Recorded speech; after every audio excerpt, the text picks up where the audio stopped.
Good afternoon, friends. A new day working on the old spoon head. Today we're going to work on removing the rear fender. Since the bike is supported very well here, and I do have a jack underneath it, I still have my shocks in place, we're going to work on taking off this fender next. This is going to be kind of a delicate process, and we'll show you some of the pitfalls that come into play when you're taking one of these apart. On the left-hand side of the bike is where you typically want to begin this process. Now, if you look through here, you can see there's a hole in the fender, and there usually is wiring running through here to a plug, and that's for the rear tail light and blinkers. Obviously, as you can see on this bike, it's been rewired with some good old-fashioned house speaker wire. Now, I'm just going to cut these because I don't intend on saving this wiring, because this is not the proper way to wire a tail light. Yes, it'll work. It'll probably work a long time, but it's not the way you do it. Now this is where the project is going to get fun. As you can see, there's a series of bolts here that run through the fender. This middle one does not, I don't believe. I can't get my finger in there to tell, but I'm pretty sure that one is just there. I don't think that actually is structural. Typically it should be this bolt is structural, this one is structural, this one is structural, and this one holds the hinge shut.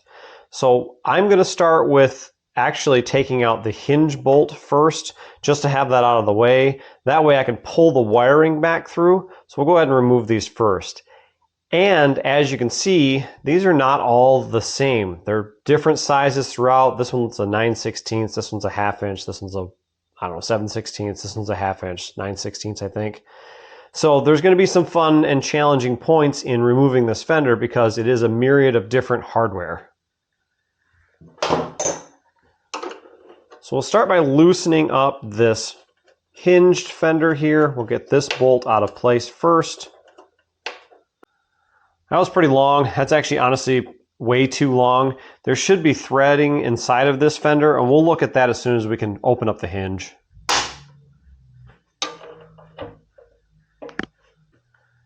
Now with the hinged fender bolts out of the way, we'll go ahead and lift this hinged fender up.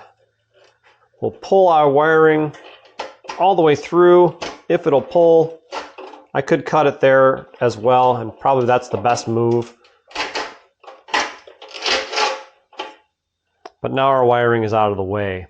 The biggest thing is if you leave it plugged in and you leave the wiring in the way and you go to lift the fender out of place, you'll actually get caught and be stuck, and you'll have to unplug the fender wiring in the front of the fender when you have it unhooked.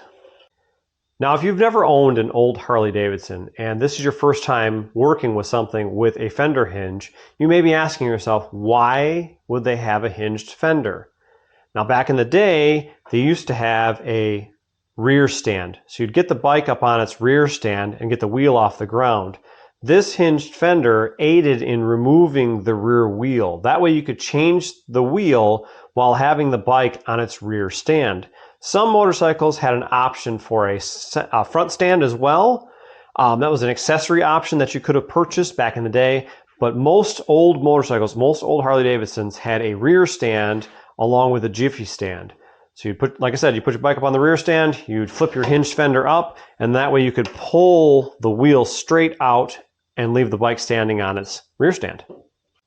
Next, I'm going to work on the front bolts. Now, these could be a challenge. There should be a bolt running from the inside outward, and I can feel that there is here. The fender itself is not threaded, so I'm going to have to work a wrench up in here and a wrench out here to be able to loosen this nut and hold that bolt in place. And like I said, these two are 9/16. So I'll take my 9/16 wrench and I'll fish this in here. And this is where it gets hard. This is where it's challenging. Now that that's supported in place, I'll go ahead and I will loosen this nut.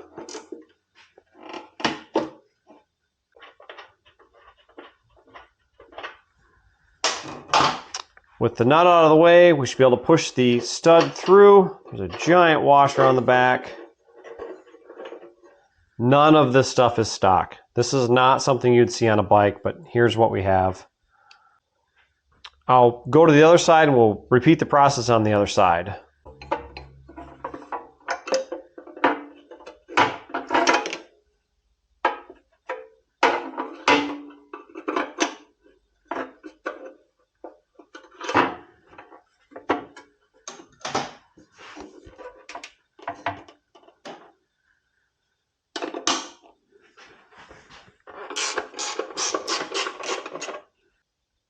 While still staying on the same right-hand side of the bike, we'll move from this stud to the center stud here. Again, this is a faux stud. This one is not actually doing anything. I don't believe it's hooked to the fender. It might be, so I might take a chance and remove that. This may be just a dress-up piece, but I should check. Again, this stud on this bike is a 1/2 inch. Now, these are not stock.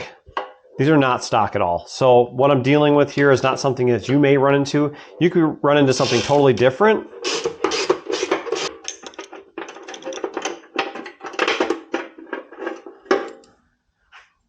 See, these have big fender washers on them, holding them in place. This is not Harley Davidson hardware. This is just stuff that someone has done. This whole fender is not a stock fender at all. It's an aftermarket.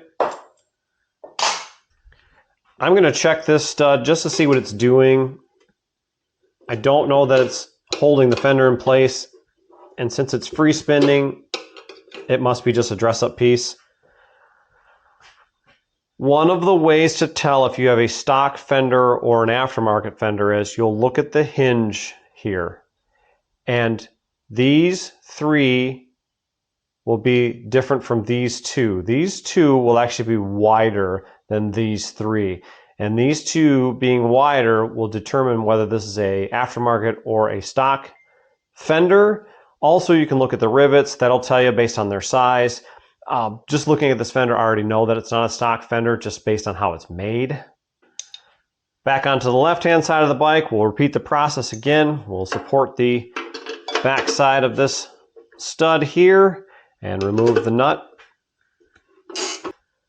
Being that the wheel is loose in this allows me enough room to be able to remove these studs. Sometimes with the shocks being lower, this fender strut here is lower on the wheel and does not allow you to be able to remove the studs or push them from the inside, because you'll actually hit the wheel. So being that this is kind of loose together right now allows me to be able to move this back and forth enough to be able to remove these studs. With this final stud here, you can actually flip the fender up and you can see the hardware inside. I believe you can see this right here where my finger's at. This is the actual stud itself. So I can grab this with a wrench from here and then work on it from the outside. So I've got my wrench in place there. I'm supporting my stud here. And that's actually a 1/2 inch, so this is not a 9/16. This is a 9/16 nut on a 1/2 inch bolt. Kind of a weird combination. Now we're starting to create some tension on the fender because things are loose and they're starting to, gravity's doing its job and it's pulling everything down. So I'm going to leave this stud in place. I'm going to loosen the other side real quick here, and that way I can pull both of those at the same time, and then this fender will be ready to be removed. Again, that one's a 1/2 inch. Obviously the outside is a 9/16. Now that the fender is completely loose and almost ready to be removed, I will go ahead and brace the fender, and I'll push these studs inside here so I can pull them. And then the fender is actually going to fall down into place and it's ready to be removed. Now I can grab the fender itself and I can slowly guide it backwards.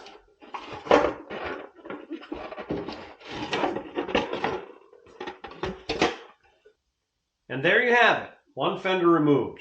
Now something to keep in mind, if you are removing a fender that you care about the paint, there's not a lot of play here. There's not a lot of room. So you kind of want to remove these as well, and you can take everything off in one shot. And that's something I will discuss when I take these off to kind of give you an idea on how to really take this apart in a good fashion. Because sliding the fender between these two rails here could cause it to be damaged. You could scrape the paint up really bad and ruin it. But this is a quick and easy way to take it out with leaving the fender struts on. When I take the fender struts off, I'll show you what I'm talking about, and it will make more sense at that time. Well, friends, if you like this video, of course, give it a like, give it a thumbs up. If you have questions or comments, drop them in that comment section below. If you haven't subscribed to my channel yet, what are you waiting for? There's a lot of content coming on. I'm filming almost daily now, it seems. And I've got a lot of things on the docket for this year. I picked up an old Spree, so I'm going to be working on that. I've got some dirt bike rides that are coming up pretty quick here. I've got my Lowrider S in the shop that's coming up pretty quick here too, so I should be working on that as well. I've got the Vespa still in the throes of getting done. I've got the 66 coming along. Some cool things coming for that. So you're gonna want to be a part of it. So you're gonna want to subscribe and be tuned in to watch these things to come together. Anyway, I've talked way too much today. I need some food. It's time for me to get off here. We'll catch you next time.